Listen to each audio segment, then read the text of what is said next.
नमस्कार भाई सभी को, आपका अपने YouTube चैनल राकेश विजन ए पर स्वागत है। ये दृष्टि इतिहास की एनसीईआरटी है जो कक्षा 6 से 12 तक है। इसमें इतिहास की 6ठी से 12वीं तक की एनसीईआरटी कवर हो जाएगी। और ये हमारे अतीत का फर्स्ट लेसन है, क्या, कब, कहाँ और कैसे। पहला क्वेश्चन है, गेहूँ और जौ की फसलों के संदर्भ में निम्नलिखित कथनों पर विचार कीजिए।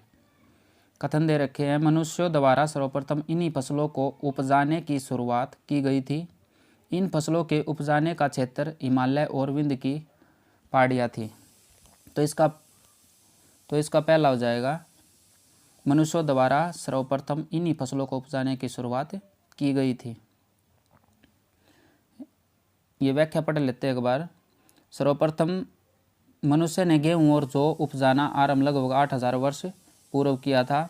इन फसलों को उपजाने का कार्य सुलेमान और किरदर की पहाड़ी क्षेत्रों में हुआ है। इनका न कि विंध्य क्षेत्रों में नहीं हुआ, इनका किरदर की पहाड़ियों में हुआ है। गेहूँ और जौ उपजाने के प्राचीनतम साक्ष्य मेरगढ़ बलूचिस्तान से प्राप्त हुए हैं। गेहूँ और जौ उपजाने के जो प्राचीनतम साक्ष्य थे वे मेरगढ़ बलूचिस्तान से प्राप्त हुए हैं। नवीनतम तथ्यों के अनुसार चावल उपजाने के प्राचीनतम साक्ष्य संत कबीरनगर के लहुरादेव में पाए गए हैं। ये साक्ष्य लगभग लहुरादेव में जो साक्ष्य पाए गए, ये साक्ष्य लगभग 9000 से 8000 वर्ष पूर्व के हैं। गारो तथा मध्य भारत के विंध्य पहाड़ी क्षेत्र अन्य कुछ ऐसे क्षेत्र हैं जहाँ कृषि का विकास हुआ है। क्वेश्चन नंबर 2 देखिए, भारतीय उपमहाद्वीप के संदर्भ में निम्नलिखित कथनों पर विचार कीजिए। आरंभिक नगरों का विकास सिंधु व इसकी सहायक नदियों के किनारे हुआ। दूसरा है, गंगा व इसकी सहायक नदियों के किनारे नगरों का विकास लगभग 5000 वर्ष पूर्व हुआ। तो इसका कथन ये ठीक है।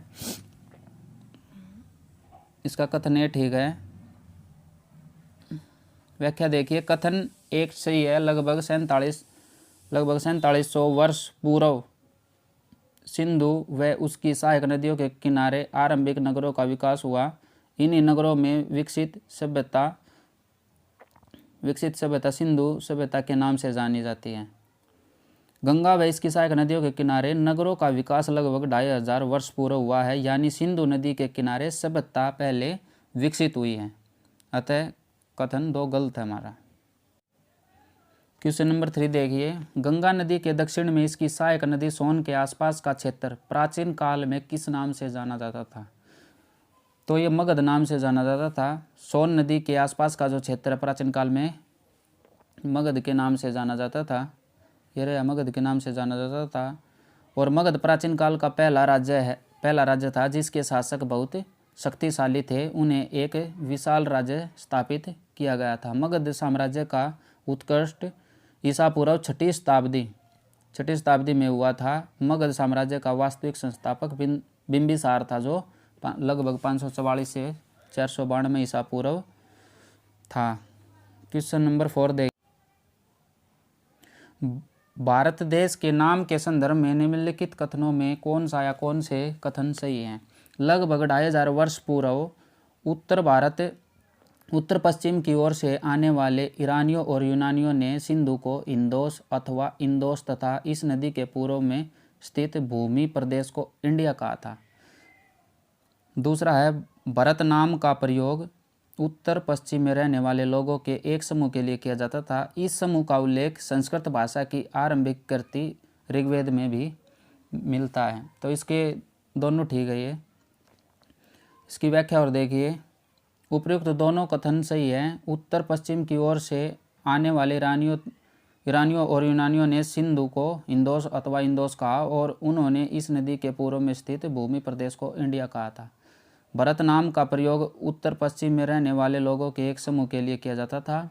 इस समूह का उल्लेख ऋग्वेद में है और ऋग्वेद संस्कृत की आरंभिक कृति है, जो लगभग 3500 वर्ष पुरानी है। बाद में इसी भरत समूह के नाम का प्रयोग देश के लिए होने लगा। क्वेश्चन नंबर 5 देखिए, पांडुलिपियों के संदर्भ में निम्नलिखित में से कौन सा कथन सही नहीं है। जो सही नहीं है वो बताना है। अतीत में हाथ से लिखी गई पुस्तकें पांडुलिपियाँ कहलाती थी। अंग्रेजी में पांडुलिपियों के लिए मैन्युस्क्रिप्ट शब्द का प्रयोग होता है, जो लैटिन भाषा के शब्द मेनू जिसका अर्थ हाथ से निकाला गया है। सी देखिए, पांडुलिपियां ताड़ के पत्तों को काटकर अथवा हिमालयी क्षेत्र में उगने वाले भुर्ज नामक पेड़ की छाल से विशेष तरीके से तैयार भोजपत्र पर लिखी जाती थी। डी देखिए, पांडुलिपियां केवल मंदिरों और विहारों में प्राप्त होती है जो केवल संस्कृत भाषा में लिखी गई हैं, तो इसका यही गलत है। ये देखिए व्याख्या देखिए, कथन ए बी व सी सही नहीं है परंतु डी गलत है, तो ये गलत है इसका, क्योंकि पांडुलिपियां मंदिरों और विहारों के अतिरिक्त अन्य स्थानों से भी प्राप्त हुई है।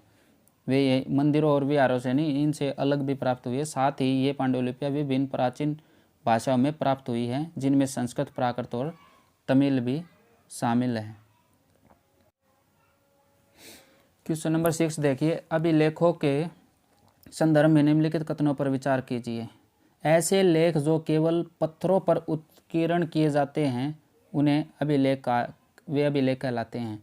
दूसरा देखिए, कभी कभी शासक अथवा अन्य लोग अपने आदेशों को इस तरह उत्कीर्ण करते थे ताकि लोग उन्हें देख व पढ़ सके तथा उनका पालन कर सके, तो इसका जो ये होगा यह अभिलेख कहलाएगा।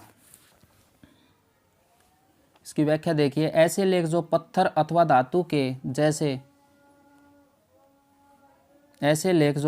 अथवा धातु जैसी अपेक्षाकृत कठोर सतह पर उत्कीर्ण किए जाते थे, वे अभिलेख कहलाते थे। अतः कथन 1 गलत है, कथन 2 सही है। अभिलेखों में राजाओं और रानियों व अन्य लोगों के आदेश का कार्य विवरण, विषय आदि का उल्लेख किया जाता था। 7वां क्वेश्चन देखिए, अशोक का कांधार से प्राप्त अभिलेख निम्नलिखित में से किन लिपियों में लिखा गया? ये किन लिपियों में लिखा? 7वां क्वेश्चन है, अशोक का कांधार से प्राप्त अभिलेख निम्नलिखित में से किन लिपियों में लिखा गया है? अरामाइक और ब्राह्मी, बी यूनानी और ब्राह्मी, सी देवनागरी और तमिल, और डी यूनानी और अरामाइक। तो इसका डी ऑप्शन ठीक है। अशोक का कांधार अभिलेख इस क्षेत्र में प्रयुक्त होने वाले यूनानी और अरामाइक नामक 2 भिन्न भिन्न लिपियां तथा भाषाओं में लिखा गया है। क्वेश्चन नंबर 8 देखिए, कथन दिए हुए कथन ए है, ईसा मसीह के जन्म के पूर्व की सभी तिथियां ईसा पूर्व के रूप में जानी जाती है, और इसका कारण है आर वर्ष की गणना ईसाई धर्म प्रवर्तक ईसा मसीह के जन्म की तिथि से की जाती है। नीचे दिए गए कूट का प्रयोग करके सही उत्तर का चयन कीजिए।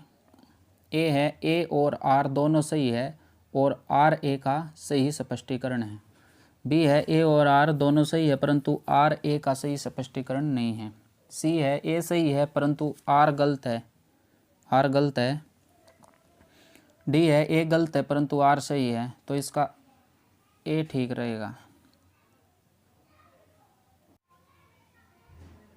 व्याख्या देखिए, विकल्प ए सही है, ईसा मसीह के जन्म की तिथि से वर्ष की गणना की जाती है। इनमें ए सही है, ईसा मसीह के जन्म की तिथि से वर्ष की गणना की जाती है। ईसा पूर्व को अंग्रेजी में बिफोर क्राइस्ट बीसी कहते हैं, इंग्लिश में इसे बिफोर क्राइस्ट बीसी कहते हैं। हिंदी में वर्तमान में तिथि प्रयोग में ई का चलन है, जिसे अंग्रेजी में कहते हैं एडी, और एडी का मतलब होता है एनो डोमिनी। एडी का मतलब एनो डोमिनी होता है। और बीसीई का अर्थ बिफोर कॉमन एरा तथा सीई का अर्थ कॉमन एरा होता है। बीसीई का अर्थ बिफोर कॉमन एरा तथा सीई का अर्थ कॉमन एरा होता है। और बीपी का प्रयोग बिफोर प्रेजेंट के लिए किया जाता है। बीपी का प्रयोग बिफोर प्रेजेंट के लिए किया जाता है। तो आज के लिए इतना ही, धन्यवाद।